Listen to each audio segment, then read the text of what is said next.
उत्तर प्रदेश में भारतीय जनता पार्टी की सरकार आने के बाद डबल इंजन की सरकार ने कैसे उसे सुगमता से प्रत्येक नागरिक तक पहुंचाने में बड़ी भूमिका का निर्वहन किया है, इसकी भी एक लघु झांकी आपके सामने इस पीसी के माध्यम से मैं प्रस्तुत करने का प्रयास करूंगा।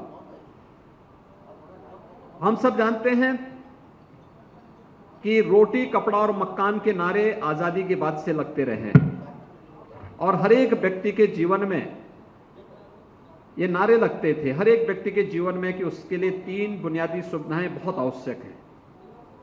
लेकिन क्या मकान देने के लक्ष्य को पिछली सरकारों ने प्राप्त कर पाया था? 2022 तक प्रत्येक ऐसे व्यक्ति जिसके सिर को ढकने के लिए छत नहीं है, उसे मकान उपलब्ध कराने का कार्य होगा और यह कार्य सफलतापूर्वक प्रधानमंत्री मोदी जी के नेतृत्व में हुआ है। प्रधानमंत्री आवास योजना शहरी में 1,22,70,000 आवास अब तक स्वीकृत हुए हैं पूरे देश के अंदर। और मुझे बताते हुए प्रसन्नता है कि इसमें से 17,54,000 आवास उत्तर प्रदेश ने अपने यहां स्वीकृत किए हैं।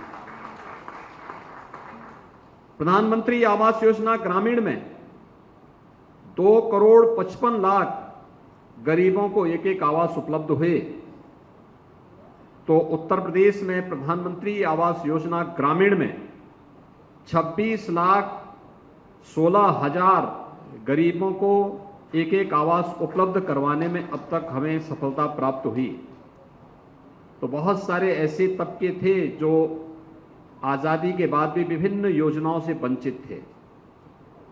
इसमें मुसहर है, बनटांगिया है, थारू है, सहरिया है, कोल है, चेरो है।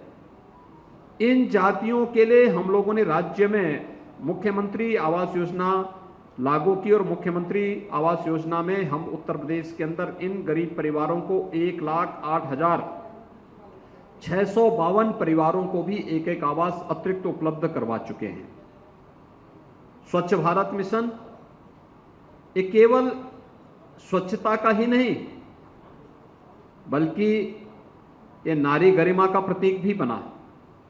और स्वच्छ भारत मिशन में अगर शहरी क्षेत्र में हम लोग देखेंगे तो 66,90,000 व्यक्तिगत घरेलू शौचालय का निर्माण पूरे देश के अंदर हुआ। 6,42,000 सामुदायिक शौचालय शहरी क्षेत्र में बनाए गए। उत्तर प्रदेश में इसी दौरान 9 लाख व्यक्तिगत शौचालय और 69,000 सामुदायिक शौचालयों का निर्माण भी भारत सरकार के सहयोग से उत्तर प्रदेश के अंदर बने। ग्रामीण क्षेत्र में 11 करोड़ से अधिक व्यक्तिगत शौचालयों का निर्माण हुआ। तो उत्तर प्रदेश के अंदर स्वच्छ भारत मिशन के अंतर्गत इस दौरान हम लोगों ने उत्तर प्रदेश में 2,61,00,000 से अधिक गरीब परिवारों को एक एक शौचालय उपलब्ध करवाने में मदद की।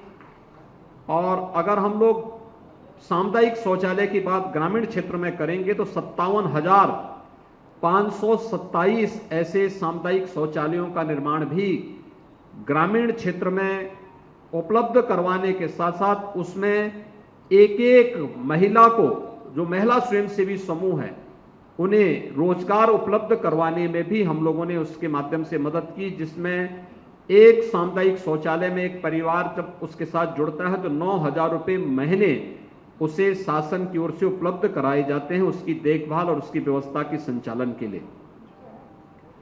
अमृत योजना के अंतर्गत पूरे देश के अंदर अब तक 12,70,00,000 नए नल कनेक्शन यानी पेयजल की उपलब्धता के लिए इतने कनेक्शन उपलब्ध कराए गए हैं और साथ साथ 95 लाख सीवर के कनेक्शन भी पूरे देश के अंदर उपलब्ध करवाए गए हैं। उत्तर प्रदेश के अंदर तेजी के साथ एक कार्यक्रम आगे बढ़ रहे हैं। हमारे सभी 60 अमृत योजना उत्तर प्रदेश के अंदर 60 नगरों में लागू की गई है और इसमें 121 पेयजल की स्कीम भी अब तक हमारी कंप्लीट हो चुकी है। साथ साथ प्रदेश के अंदर हम लोगों ने सिवर और सेप्टेज के भी 59 ऐसी परियोजनाओं को हम लोगों ने अब तक पूरा किया है, जो प्रदेश के अंदर स्वच्छता के इस लक्ष्य को प्राप्त करने में मदद कर रही है।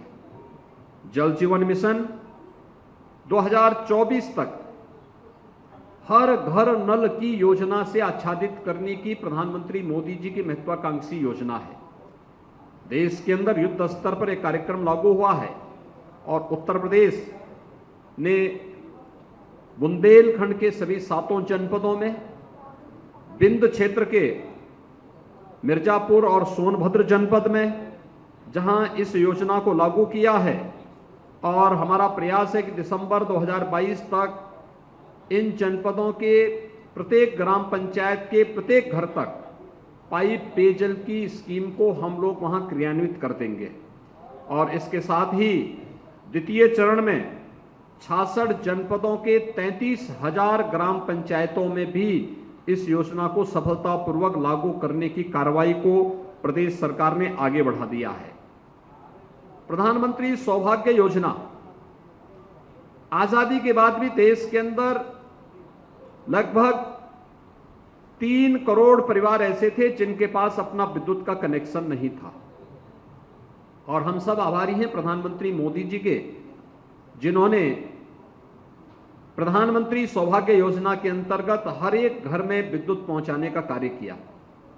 और आज मुझे बताते हुए प्रसन्नता है कि इस योजना का सर्वाधिक लाभ उत्तर प्रदेश ने लिया। उत्तर प्रदेश में हम लोगों ने 1,41,00,000 परिवारों को प्रधानमंत्री सौभाग्य योजना के अंतर्गत निःशुल्क विद्युत कनेक्शन उपलब्ध करवाने में सफलता प्राप्त की।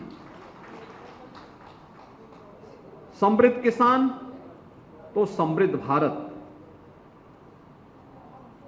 यानी समृद्ध किसान ही समृद्ध भारत के सपने को साकार कर सकता है।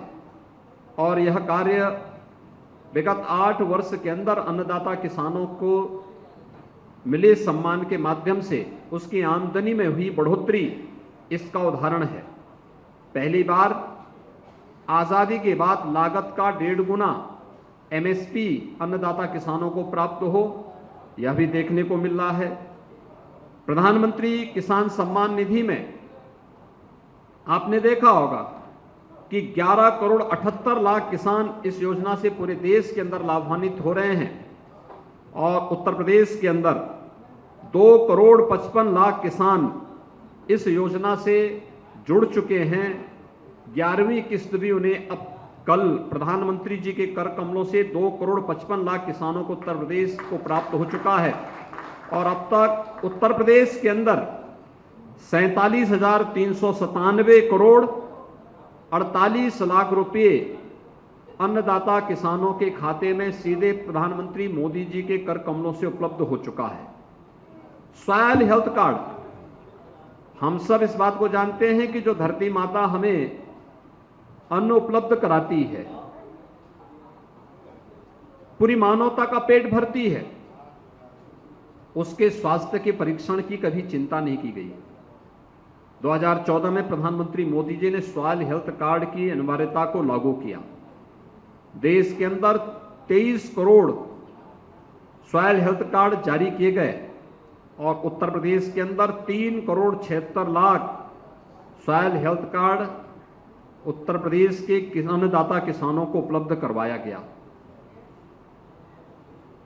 न्यूनतम समर्थन मूल्य यानी एमएसपी, अगर आप 2014-15 के सापेक्ष 2021-22 में देखेंगे तो धान की एमएसपी पूरे देश के अंदर 43% तथा गेहूं की एमएसपी में 39% की वृद्धि हुई है।